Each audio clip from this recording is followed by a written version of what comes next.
మీ అందరికీ యేసుక్రీస్తు అతి శ్రేష్టమైన నామములో నా హృదయపూర్వకమైన వందనాలు తెలియజేస్తా ఉన్నాను. మధ్యకాలంలో నేను ఒక వీడియో పెట్టినాను, క్రైస్తవుల మీద జరుగుతున్నటువంటి దౌర్జన్యం అని.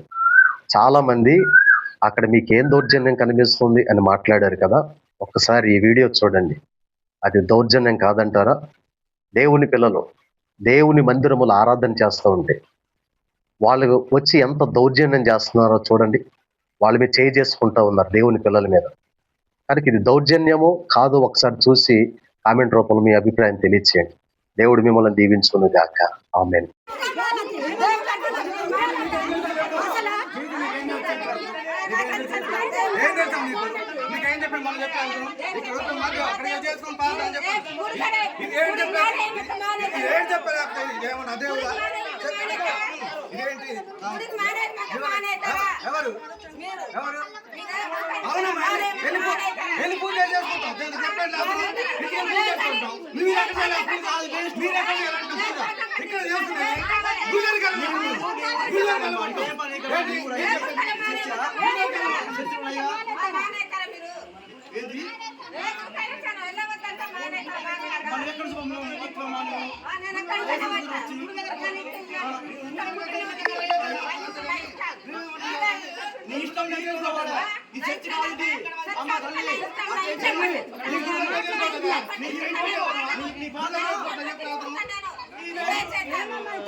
మీరు కొండెళ్ళు ఒక సంస్కృతి ఒక ఉనికి చేయగలమని చెప్పాం. పరిస్థితులు చట్టాలు జీవోలు ఉన్నాం, మనందరం కాపాడుకుని రక్షించుకోవాలి అన్నాం. అలాంటప్పుడు మనవులని మనం గుర్తు చేస్తున్నాం. వాళ్ళ పద్ధతిలో వాళ్ళు మాట్లాడుతున్నారు, ఓకే. అది కాదు, భవిష్యత్తులో వాళ్ళు ఇబ్బంది పడతారు, ఈ సంస్కృతి ఇబ్బంది పడుతుంది అని మళ్ళీ చెప్పినప్పుడు మళ్ళీ చిన్న పెద్ద చెప్పి ఆలోచించారు కదా. మా ఇష్టం అంటే అదే కూర్చుంది కదా. ఇది కొండ కమ్యూనిటీ, కొండ ఊరు, గ్రామం, చిన్న పెద్ద ఉన్నారు. చెప్పాం, మన బాధ్యత మనం చెప్తున్నాం. చెప్పినప్పుడు ఆలోచించాలి కదా. మరి అతను వ్యతిరేకంగా అతను ఎవరు చేస్తే మరి ఎట్ట కూర్చుంటున్నాం. మేము 20 సంవత్సరాలు 30 సంవత్సరాలు ఈ మొత్తం మత విశ్వాసాలంతా పోతున్నాయి. మరి తెగ ఉండదు. మీ కాడ ఈ మతం కాడ కులం ఉండదు, రిజర్వేషన్ ఉండదు, అసలు మతాలే ఉండవు. మీ వలన మొత్తం మేము అన్ని పోగొట్టుకోవాలి. మీ వల్ల మేము లేదమ్మా తెలియదు.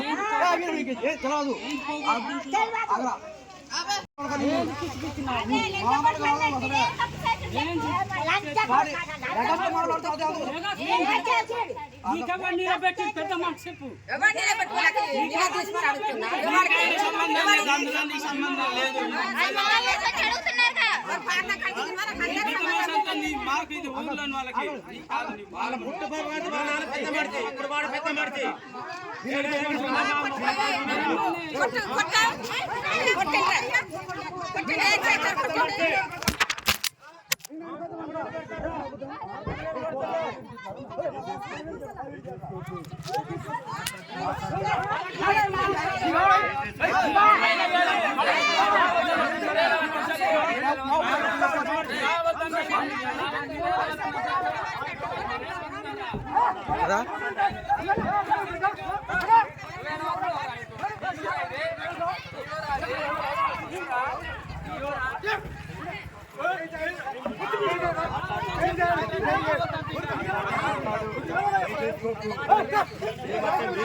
ఇప్పుడు అట్టే ఉంటుంది. మేమేం చేస్తామో